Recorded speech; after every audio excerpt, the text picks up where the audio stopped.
1 घंटे में दुबई की वीज़ा लग के आई। जब हम दुबई पहुँचे तो एक आदमी एक शादी होटल में बैठा था, तो मोहम्मद खान चाचड़ से सवाल किया तो एक बंदे के पास 40 गाड़ियाँ एस्कॉर्ट की चलती हैं और 100 गाड़ी पुलिस की चलती है, वो कैसे मर सकता है? तो उन्होंने ये कहा तो साईं 12 अरब खर्च आएंगे। अस्सलाम वालेकुम दोस्तों, साबिक मशीर इस्माइल डायरी जिसने आसिफ जरदारी पर संगीन इल्ज़ामात आयद किए हैं, वो कुछ दिनों से जेल के अंदर से गायब कर दिए गए हैं। और इससे पहले मैंने एक प्रोग्राम किया है, अगर वो आपने नहीं देखा तो वो आप इस चैनल पे देख सकते हैं कि इस्माइल डायरी को क्यों गिरफ़्तार किया गया है, क्यों उसको जेल में रखा गया है। लेकिन आज उनके भाई ने एक सोशल मीडिया पर पोस्ट रखी है जिसमें उन्होंने कहा है कि मेरा भाई गायब हो चुका है। अच्छा, गायब होने की कहानी ये है कि इस्माइल डायरी पहले तो नवाबशाह डिस्ट्रिक्ट, जो अभी ज़िला बेनज़ीर आबाद और डिवीज़न बेनज़ीर आबाद बना है, वहाँ से ताल्लुक़ रखते हैं दौलतपुर से, और आसिफ जरदारी के करीबी साथी समझे जाते थे। लेकिन आसिफ जरदारी क्योंकि अब बड़े आदमी हैं तो उसको छोटा कारकुन समझता है, और इसी आसिफ जरदारी ने 2018 में इस्माइल डायरी की गिरफ़्तारी की पुरज़ोर मज़म्मत की थी। और इस्माइल डायरी को कई बार जो है पीपल्स पार्टी की क़यादत खुद भी साइड पे करना चाहती थी, मतलब कि ठिकाने लगाना चाहती थी, जिसका मैंने पहले प्रोग्राम में ज़िक्र किया है। अब इस्माइल डायरी ने 2-3 दिन पहले Sindh high court Hyderabad circuit में कोई मीडिया से बातचीत करते हुए संगीन इल्ज़ामात की बौछार की, जिसमें कहा कि हमें दुबई बुला के कहा गया कि बेनज़ीर भुट्टो को ख़त्म करना है, उनके काफ़िले पे हमला करना है।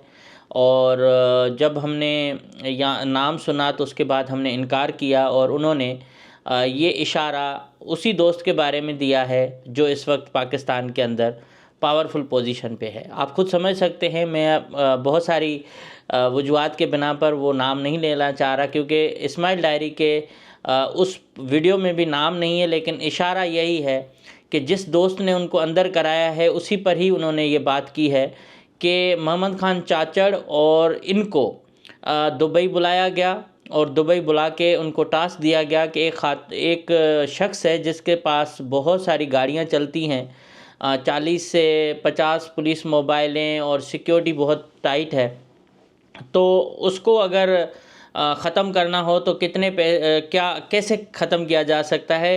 तो उस पर मोहम्मद खान चाचड़ ने बोला 12 अरब रुपए। और जब इस्माइल डायरी के मुताबिक मैंने नाम पूछा कि सर हम तो ये काम करने के लिए तैयार हैं, किराए के कातिल बनने के लिए तैयार हैं, लेकिन नाम तो बताएं कि वो कौन है।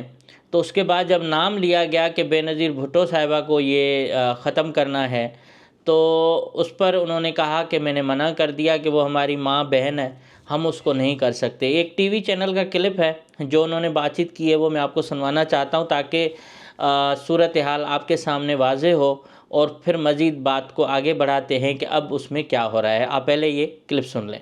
मैं था पाकिस्तान में, ठीक है, किस जगह पे था, किसी ने मुझे भेजा था तो किसी के जायदाद पे कब्जा करना है, और नौकर की तो नखरा की, वो जुल्म मेरे को गले में पड़ रहे हैं, अल्लाह ताला मुझे सज़ा दे रहा है। वो चलो मैं चला गया, दूसरे दिन फ़ोन आ गया, ये तुम्हारी पास है, पास दो। अरे मेरी पास को क्या करोगे? पास, ये पास मोहम्मद खान चाचड़ की पास दो, वो भी मेरे पास थी, मैंने बोला ये लो, ठीक है, पास लेके गए। 1 घंटे में दुबई की वीज़ा लग के आई, मतलब पूरे दिन में हम 8 घंटे में दुबई पहुँचे। जब हम दुबई पहुँचे तो एक आदमी एक शादी होटल में बैठा था, तो मोहम्मद खान चाचड़ से सवाल किया तो एक बंदे के पास 40 गाड़ियाँ एस्कॉर्ट की चलती हैं और 100 गाड़ी पुलिस की चलती है, वो कैसे मर सकता है? तो उन्होंने ये कहा तो साईं 12 अरब खर्च आएंगे। पैसे 12 अरब। हमने बोला हाजिर हैं, हम किराए के कातिल बनते हैं, जो तेरे दुश्मन हमारे दुश्मन। बैठ के मैंने पूछा साईं आप बताओ तो सही वो है कौन? उसने बोला फलाना। मैंने बोला इस पे हमारे हाथ नहीं बल। वो हमारी माँ भी है, बहन भी है। हमारे को कर दो, उस पे हमारे हाथ नहीं चलेंगे। फिर आपने समील हक मौलवी सुना होगा, जो तालिबान का उस्ताद है। ये पेशावर रोड जाता है, 4 सदा से आगे उसका बड़ा मदरसा है, 8000 एकड़ में, 8000 एकड़ में। फिर उसको 14 अरब दे के गए। तो ये तुम्हारे बेनज़ीर को कत्ल किया तो तुम्हारे को 12 अरब मिलेंगे, नहीं किया पैसे वापस करेगी। उसने हमारा जिम्मा है ना, पठान ने हमारा जिम्मा है ना, 8-10 ऊपर बिठा दिए। अब मैं बिलावल साहब मेरा भतीजा है, इतना था मेरे साथ था, मैंने नहीं पाया है। आसफा को भी, बख्तावर को भी। अब मैं बोलता हूँ ऐसे जहाज़ों को आग लगाओ, ऐसी दुनिया को आग लगा बिलावल साहब।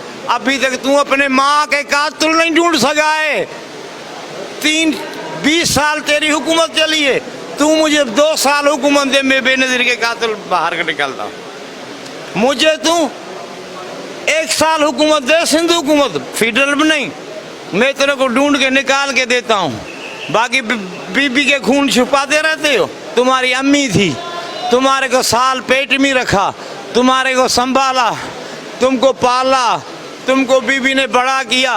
तुमने बीबी ने तेरे दादा के पास थी 40 एकड़ ज़मीन, जो आज तेरे पास है 1 लाख एकड़ ज़मीन।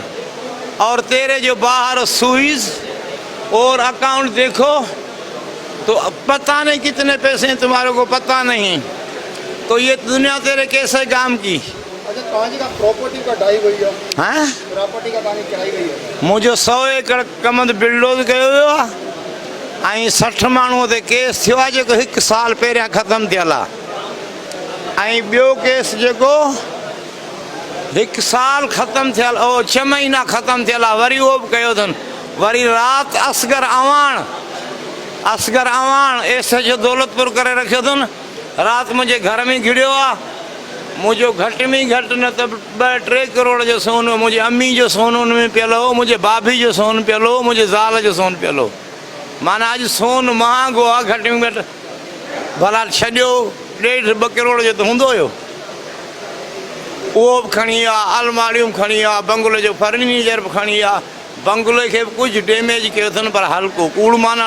मां कूड़ ते लानत कंदो आहियां, मां शीओ आहियां। मां चवंदो जेको कूड़ हणे उहो कूड़ जो पुटु आहे। सोरा हींअर एसएच सां ॻाल्हाइनि पे, फ़ोन कटियो न, मां ॿधो पियो आहे, मुंहिंजो भाउ ॿधो पियो आहे, मुंहिंजी आके ॿधी पिया, पोइ छा लाइ पिया ज़ुल्म कयो। ये इस्माइल डायरी की आपने क्लिप देखी और कितनी भयानक और ख़तरनाक किस्म का उन्होंने इंकशाफ किया है कि उनको ये टास्क दिया गया था और उनको बुलाया गया था। वो बुलाने वाला शख्स भी मौजूद है और फिर इन्होंने बिलावल भुट्टो ज़रदारी से सवालात भी किए हैं। बहरहाल अब इस इंकशाफ के बाद हुआ ये है कि इस्माइल डायरी को सेंट्रल जेल हैदराबाद से गायब कर दिया गया है। ये इतलात हैं और उनकी जान को तो पहले से ही ख़तरा था। ये कहा जा रहा था कि इस्माइल डायरी, क्योंकि वज़ीर दाखिला इस वक्त ज़िया लंजार साहब, जिनको मैं फरियाल तालपुर का ज़ाती मुलाज़म समझता हूँ, वो सूबे को चला रहे हैं। चीफ़ मिनिस्टर को भी पता नहीं है कि ज़िया लंजार क्या कर रहा है, क्या नहीं कर रहा। उन्होंने ये टास्क दिया है CIA इंचार्ज असलम लांघा को और उसके साथ एक SHO है जिनको ये टास्क दिया गया है। मनपसंद SHO हर दौर में हर वज़ीर दाखिला, हर IG, हर DIG का होता है और उनसे ये काम लिए जाते हैं, जो भी मकरूह काम होते हैं, इल्लीगल काम होते हैं, और ये अपनी पोस्टिंग के लिए कुछ भी कर सकते हैं। तो उनको ये टास्क दिया गया है कि इस्माइल डायरी को मुबैना तौर पर रास्ते से हटाना है। अब रास्ते से हटाने का ये है कि एक तो उन्होंने कहा है कि जेल के अंदर जिस तरह की अजियतें उनको दी जा रही थी, जिनका उन्होंने ज़िक्र किया है अपनी वीडियो में, एक तो ये है कि बंद वार्ड करना होता है कि जिसमें सिर्फ एक छोटा सा कमरा होता है जिसमें आप उसको बंद करते हैं। दूसरा उनके मुताबिक सील वार्ड, मतलब बिल्कुल ठुप, उसमें घुप अंधेरा होता है, उसमें सांस लेने में भी दुश्वारी होती है, छोटी सी खिड़की होती है। मतलब एक गैर इंसानी सलूक जिस तरह से इस्माइल डायरी के मुताबिक उनके साथ हो रहा है, इसकी मिसाल नहीं मिलती। और उनको जेल के अंदर उन क्रिमिनल्स के साथ पहले रखा गया जिनके ऊपर पाकिस्तान के अंदर बहुत बड़े संगीन जराइम करने के इल्ज़ामात हैं।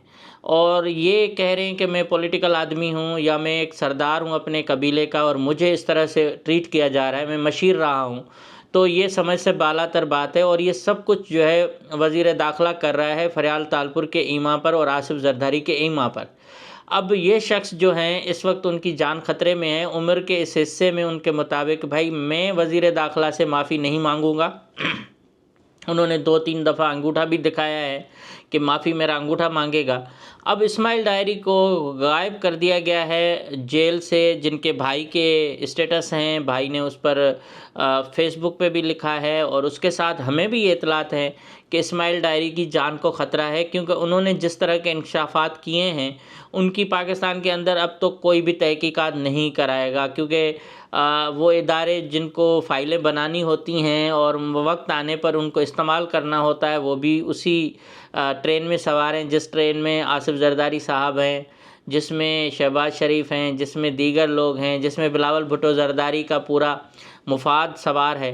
तो वो कभी भी नहीं चाहेंगे कि बेनज़ीर भुट्टो साहिबा का ये केस रीओपन हो या इसकी इंक्वायरी उसी तरह से हो, क्योंकि उन्होंने ये कहा कि जब हमने 12 अरब रुपए का ये जो मामला था इनकार किया तो उसके बाद मौलाना समीउल हक को ये टास्क दिया गया। और ये भी बता दूं कि ये इल्ज़ाम दुरुस्त है या नहीं है, लेकिन जो तफ्तीश हुई थी उस तफ्तीश में FIA ने भी की थी और स्कॉटलैंड यार्ड ने भी की थी और ये रिपोर्ट सिंध असेंबली में पेश हुई थी। साबिक वज़ीर दाखिला मरहूम रहमान मलिक ने पेश की थी, जिसमें ये कहा गया था कि जो बम्बार थे जो मोहतरमा पर हमला करने वाले थे वो अकोड़ा खटक में इस मौलाना समीउल हक साहब के मदरसे में रुके थे और उन्होंने पूरी प्लानिंग वहाँ की थी। ये बात दिल को लगती है और इसलिए कि ये इशारा उन तक जाता है। अब आगे की चीज़ का मैं नहीं कहता कि मौलाना समीउल हक का कोई उसमें ताल्लुक़ था या नहीं, और जिस तरह से मौलाना समीउल हक का कत्ल हुआ, जिस तरह से उस चीज़ को छुपाया गया या उसके बाद कोई मामला सामने नहीं आया, तो ये बहुत सारी कड़ियाँ मिल रही हैं। फिर खालिद शहनशाह को जिस तरह से घर के बाहर से मारा गया, उसके साथ फिर एक सिक्योरिटी अफसर थे शेख साहब, उसको कत्ल किया गया। इस तरह से जितनी भी कड़ियाँ हैं वो आहिस्ता आहिस्ता वो टूटती गई। मतलब एक सीरियल किलिंग वाला जो मामला है वो इस पूरे एपिसोड में होता रहा कि जिस जिस शख्स के ऊपर जो जो शक था या जिस तरह से उनके बारे में थोड़ा सा खदशात थे या वो क्लोज समझे जाते थे बिलावल हाउस के, वो सब के सब जो मेन लोग थे वो मारे गए। अब इस वजह से भी ये चीज़ें हो रही हैं कि भाई इनकी तहकीकात होनी चाहिए। और इस्माइल डायरी कोई आम बंदा नहीं है। इस्माइल डायरी आसिफ जरदारी के दस्ते राज रहे हैं, आसिफ जरदारी उससे अच्छे बुरे काम लेते रहे हैं। और ये भी बातें हैं कि भाई जब आसिफ जरदारी कुछ भी नहीं थे और एक बैंक रॉबरी मुबैना तौर पर हुई थी जिसमें ज़ख्मी हुए, तो इस्माइल डायरी ने इसको पनाह दी थी, उसका ट्रीटमेंट कराया था।